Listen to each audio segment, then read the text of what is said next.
Welcome जी, welcome करता हूँ आपको मुर्तज़ा गार्डन चैनल पे जी। आज का मेरा टॉपिक है ये जो आपको नींबू नज़र आ रहे हैं, आज इनका तोड़ने का टाइम आ गया तो आज मैं इसको तोड़ रहा हूँ। और इसका साइज़ भी देख लें कितने फ्रेश हैं और कितने साफ़ सुथरे हैं कि आपकी सोच भी नहीं होगी।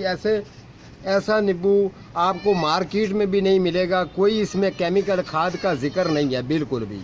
जिस तरीके मैं देसी चीज़ों का काम करता हूँ उसी तरीके मैं ये खाने पीने वाली सब्जियाँ हो गई, फ्रूट होगी, आप लोगों को शेयर करता रहता हूँ कि इनको देसी चीज़ें ही आप डालें। अगर आप केमिकल वाली को खाद यूज़ करते हैं तो वो अपनी मर्ज़ी है, लेकिन ये है कि अगर केमिकल के बगैर ऐसी चीज़ अगर आप तैयार करते हैं तो उसका खाने पीने का टेस्ट का कुछ मज़ा और ही होता है। ठीक है, अब जो दूसरे हैं वो भी मैं उतारता हूँ। ये वज़ीर इसको नीचे रख दे। तो कुछ लोग पूछ रहे हैं जी आपका प्रोग्राम नहीं आ रहा था, तो मेरे दरअसल में ये मोढे के ऊपर चोट लग गई थी तो इसीलिए 2 दिन मैं प्रोग्राम नहीं दे सका हूँ। तो आपने परेशान नहीं होना इंशाल्लाह, क्योंकि आपको पता है मेरा काम ही ऐसा है। किसी विजिट पे जाना है या होम सर्विस देने के लिए जाना है, काम करना है, ऊपर कटाई करनी, आप यकीन करें क्योंकि मेरा तो ये ऐसा मसला है, इसको ही कहते हैं प्रैक्टिकल। आप मेरे हाथ चेक कर सकते हैं, इसके ऊपर कितने छाले पड़े हुए, इसको कहते हैं प्रैक्टिकल। साफ़ सुथरे कपड़े पहन के अपने वहाँ से उठ के तो वीडियो बना देना काम नहीं होता, काम होता है, इसको प्रैक्टिकल कहते हैं। ये जितने भी चैनल वाले हैं ये समझते हैं इन चीज़ों को कि इस काम प्रैक्टिकल करने वाला ये दरअसल माली लोगों के काम है, लोकल बंदे का ये काम नहीं है। वो आर्जी तौर पर पैसे कमा सकता है थोड़े बहुत जितना कोई इस लोगों को तलक बना के, लेकिन प्रैक्टिकल करना काम बड़ा मुश्किल है। मैं एक माली हूँ तो मेरा माली से जोड़ होता है, तो इसीलिए माली हमेशा माली बात वज़न वाली करेगा। ये नहीं है कि हर साल हर 6 महीने के बाद उसी चीज़ को काटते जाओ, उसी को तोड़ते जाओ, उसी को काटते जाओ, तोड़ते जाओ, लोगों को कायल करके रखो कि अब क्या हो रहा है, अब इतना स्टेप आ गया, अब इतना। ऐसा नहीं काम है। ये नींबू को मैंने कटिंग मैंने की थी, इस पर मैंने प्रोग्राम किया था, इस पर ये भी मैं प्रोग्राम कर रहा हूँ। आज इसके नींबू मैं उतार रहा हूँ। ये आपको साइज़ भी मैं चेक करवाऊंगा, इसकी दूसरी साइड पे भी मैं जाके चेक करवाता हूँ इसको कितना फल लगा है। तो तरीका जिस तरीके मैं बताता रहता हूँ, फिर भी मैं आपको तरीका शेयर कर देता हूँ, बता देता हूँ। मार्च के महीने में अगर आपका नींबू का पौधा ज़मीन में हो या गमले के अंदर हो तो कोशिश करें कि नींबू के पौधे को आप 18 से लेकर 24 इंच के गमले के अंदर रखें ताकि इसकी ग्रोथ अच्छी हो। ये थोड़ा सा बूटा जो है वो बड़ा बने, फैलर के इसका नींबू का साइज़ भी पूरा हो। इसके साथ साथ अगर आप इसको ठीक बहाल रखना चाहते हैं तो फिर आप जनवरी फरवरी में और उसके अलावा मार्च के महीने के अंदर आप इसकी कटिंग करें। कटिंग करने के बाद आप इसकी स्प्रे इसको ऊपर से कर दें। कटिंग करने के बाद फौरी तौर पर आपने स्प्रे करनी है। पहले तो थोड़ी स्प्रे ठीक नहीं आ रही थी, वो स्प्रे आपने डाइसीन कर लेनी है। तो डाइसीन आप स्प्रे करेंगे, उसके बाद आपका ऊपर का काम मुकम्मल हो गया। अब आपने इसकी मुड की तरफ आ जाना है। मुड की तरफ आके आपने इसकी, अगर तो ये ज़मीन के अंदर लगा हुआ है, फिर आपने इसकी मिट्टी जो है वो चारों तरफ से आपने उठानी है, नीचे से निकालनी है। कम से कम फुट से 1.5 फुट इसकी मिट्टी निकाल के बाहर रख दो। बाहर रखने के बाद फिर आपने तरीका ये करना है, आपने उसको वाटरिंग करनी है। वाटरिंग जब हल्की सी आपने कर दी है, उसके बाद इसको डीकम्पोज किया हुआ गोबर खाद डाल दें। उसके बाद इसको आधा छटांग जो है वो चूना डाल दें। ठीक है, तो ये उनके लिए भी है जिन्होंने ज़मीन में लगाया हुआ है, उनके लिए है जिन्होंने ये बाग लगाया हुआ है, उनके लिए है जिन्होंने ये गमलों के अंदर लगाए हुए हैं। सभी लोग ही इसको ये तरीका कर सकते हैं।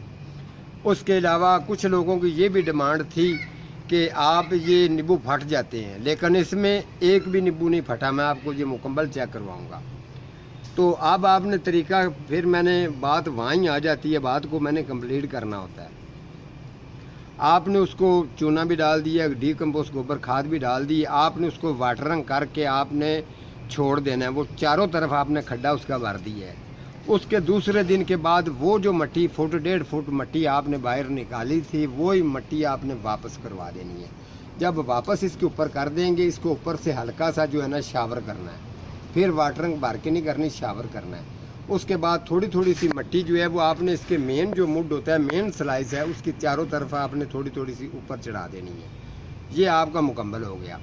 फिर आपने तरीका ये करना है, आपने इसको 15 से 10-15 दिन के अंदर इसको वाटरिंग कर देनी है, इसका ख्याल रखना है। जब आपने देखना है कि अभी इसको फल लगना शुरू हो गया है, जब फल का साइज ये हो जाए, ये मैं आपको चेक करवा देता हूँ। ये है, इसको कहते हैं प्रैक्टिकल। इसकी एक भी टहनी खाली नहीं है, आपको मैं ये चेक करवा देता हूँ। ये पूरी की पूरी गुच्छियाँ लड़ियाँ ये भरी नज़र आ रही हैं। इसमें कोई कोकोपीट नहीं है, कोई 40 लेदर, कोई चीज़ कुछ बुलाते हैं उसको, मुझे उसका कोई जिक्र नहीं है, ना इल्म है, ना ऐसी चीज़ों का मैं नाम लेता हूँ। मैं वो ही नाम लेता हूँ जैसे देसी टोटके होते हैं, जो देसी काम है। ये चीज़ है, जिस तरीके ये गुच्छे आपको नज़र आ रहे हैं। आपका नींबू अगर का साइज़ शुरू से जब इसने फल उठाया इतना हो चुका हो, आपने फिर इसको वाटरिंग करनी है। 10 दिन के बाद, 5 दिन के बाद, 6 दिन के बाद वाटरिंग इसको करते रहें। जब आप ये चेक कर लें कि अब इसका साइज़ ये वाला हो चुका है, ये दूसरा नींबू मैं आपको चेक करवाता हूँ। अगर इस साइज़ में आ जाए, ये साइज़ चेक कर लो। अगर उसे थोड़ा सा मोटा ये साइज़ में आ जाए तो आपने इसकी वाटरिंग बंद कर देनी है, बिल्कुल इसको पानी लगने देना ही नहीं है, ठीक है। जब ये चीज़ है, फिर नींबू का साइज़ भी पूरा होगा, ये बड़ा बेस्ट बेहतरीन चलता रहेगा, फल में इजाफा भी होगा, मोटा भी होगा, सारा कुछ होगा। लेकिन ये बात नोट कर लें, जब इसको फूल लगे हों, जब ये फूलों से भर रहा हो, उस वक़्त आपने इसकी वाटरिंग नहीं करनी। अगर आप उस दौरान इसकी वाटरिंग कर देंगे तो समझ लेना ये फल में कमी भी आएगी, फल का साइज़ छोटा भी रहेगा और फल ज़्यादा उठाने में ये नाकाम रहेगा इसका, क्योंकि वो फूल जितने भी हैं वो गिर जाएंगे, फिर ये नींबू का कोई मज़ा नहीं आएगा। दूसरी साइड पर मैं आपको चेक करवा देता हूँ, जो ये ना समझना कि शायद यहाँ खड़े होकर मैंने आपको बताया, उसी तरफ से जो है ना आप आ जाएं, इसी साइड से आते जाएं, तो मैं आपको साथ साथ आपको मैं चेक करवाता जाता हूं। तो आप ये देख सकते हैं, इसी तरीके से ये आपको इधर भी नज़र आ रहा है। तो आगे जी, आगे आगे आते जाएं, ये भी मैं आपको चेक, हाँ जी, ये देख लें जी, इस साइड पर भी देख लें, ये आपको नज़र आ रहा होगा, ये अभी भी गुच्छे, इसको गुच्छियों की सूरत में लगे हुए हैं या नहीं, ये मैं आपको चेक करवा देता हूँ। ये सारे नींबू जो 1 क्रेट बन जाएगा या 2 क्रेट बन जाएंगे, बहरहाल ये शाह साहब के घर में जाएंगे जो आर्मी में मेजर हैं, तो उनकी बड़ी मेहरबानी है। मैं बहुत इनकी इज़्ज़त कदर करता हूँ। वो मेरा काफ़ी पुराने हैं, ये प्लॉट के अंदर रहने के लिए जगह, हर चीज़ मुझे ये उन्होंने दी हुई है। अल्लाह ताला उनको सेहत तंदुरुस्ती दे, मेरी दुआ है। ये नींबू तोड़ के मैंने उनके घर में लेके जाने हैं। कुछ यहाँ चीज़ें जितनी मैं तैयार करता हूँ, तो ये कुछ शाह साहब के पास ले जाता हूँ, कुछ मैं खुद इस्तेमाल कर लेता हूँ। तो ये उनकी भी बहुत मेहरबानी है, उन्होंने मुझे बुला के कहा कि यार आप अपना यहाँ प्रोग्राम भी करो और अपने के लिए कुछ पौधे रखो, तैयारी करो। ये सारी चीज़ें, तजर्बा वगैरह, प्रोग्राम, हर चीज़ मैं यहाँ करता रहता हूँ। तो शाह साहब मेजर है, डिफेंस में रहते हैं, उनकी बड़ी मेहरबानी है, मैं उनकी बहुत इज़्ज़त कदर करता हूँ। उनका बहुत बहुत उनका शुक्रिया। तो जो मुझे उन्होंने यहाँ रहने बहने हर चीज़ में जगह दी हुई है, तो मैं बहुत उनकी कदर करता हूँ। तो आज ये नींबू जितने भी हैं, ये तोड़ के सारे मैंने क्रेटों में उनके घर लेके जाने हैं, ठीक है। इसी तरीके की मैं चीज़ें तैयार करता हूँ ताकि आप भी चीज़ खाएं। और ये मैं आपको बता दूँ, ये ऐसी चीज़ है, इसमें कोई केमिकल का जिक्र नहीं है। ये सब्ज़ी होगी, ये चीज़ें होगी, ये देख लें, ये जितनी चीज़ें भी मैं ऐसी तैयार करता हूँ, मेरे में एक ये क्वालिटी है, मैं केमिकल खाद के कोशिश करता हूँ कि केमिकल खाद मैं बिल्कुल ना डालूँ। ये अब नींबू, इसका आपको ऐसा नींबू मार्केट में भी नहीं मिलेगा। इसका एक तो टेस्ट बहुत अच्छा है क्योंकि इसमें केमिकल खाद नहीं है। उसके अलावा कुछ लोग केमिकल खाद वगैरह डाल के इसको फुल पावर करते हैं, लेकिन उसका कुछ मज़ा नहीं होता। ये दरअसल में इसमें टेस्ट भी बहुत है और मज़ा भी बहुत है, क्योंकि इसमें केमिकल खाद है ही नहीं। तो मैं ऐसी चीज़ों को, लोगों को मशवरा यही देता हूं कि आप कोशिश किया करें कि आप भी जितना हो सके आप आर्थिक तौर पर खुश होने के लिए केमिकल खाद ना डाला करें। उसके अलावा कोकोपीट की क्वालिटी क्या है, क्या इसकी नेचर है। मेरे पास बेशुमार पौधे पड़े हैं कोकोपीट में, मट्टी में, पक्की मट्टी में, बालू मट्टी में। मैं ऐसे नहीं प्रैक्टिकल बना, मैं हर चीज़ को अलग-अलग लगा के रख देता हूँ, उसकी सर्च करता हूँ, चेक करता हूँ, उसके बाद पब्लिक करता हूँ बात, ठीक है।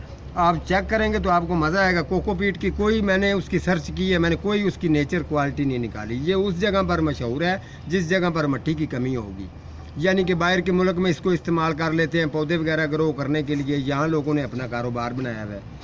उसके अलावा जो कहते हैं ये फर्मी खाद है, वर्मियाँ वर्मी कोकोपीट, ये वो चीज़ें, ये तो मेरे एक इतने का काम है, इसकी कोई क्वालिटी नहीं है। जो चीज़ डीकम्पोज गोबर खाद के अंदर बनती है ना, आप दुनिया की कोई ताकत उसकी मुकाबला केमिकल खाद भी नहीं कर सकती। ख़ास तौर पर वजह क्या है, उसका टेस्ट बहुत अच्छा है। ठीक है, टेस्ट बहुत अच्छा होता है। डीकम्पोज गोबर खाद जब कोई अगर फसल में डालता है, ये आपको ज़िम्मेवार भी बता सकते हैं कि सही उसने कहा है, तो आप कहीं भी सर्च करेंगे तो आपको कहेंगे ठीक है। हाँ, वक्ती तौर पर केमिकल खाद अगर आप लोग डालते हैं तो उसका थोड़ा बहुत फसल में फ़ायदा हो जाएगा, लेकिन उसकी कोई क्वालिटी नहीं है, कोई जायका नहीं है। आप उसको मसाले वगैरह लगा के खा तो लेंगे, लेकिन नहीं, वो मज़ा नहीं होगा जो देसी चीज़ का होता है। तो आज ये सारे नींबू तोड़ के इंशाल्लाह मैं उनके पास लेके जाऊंगा। अगर मेरी बातचीत में अगर कोई किसी किस्म का कोई मेरा बहन भाई को मेरी बात बुरी लगी हो तो ज़रूर वो कह सकते हैं, लेकिन मैंने सीधी सच्ची और खरी बातें करनी होती हैं, तो वही आप लोगों के साथ मैं शेयर करता हूँ। ठीक है जी, आज का मेरा इतना ही टॉपिक है, तो मिलता हूँ किसी अगले प्रोग्राम के साथ। तब तक अल्लाह ने के बाद।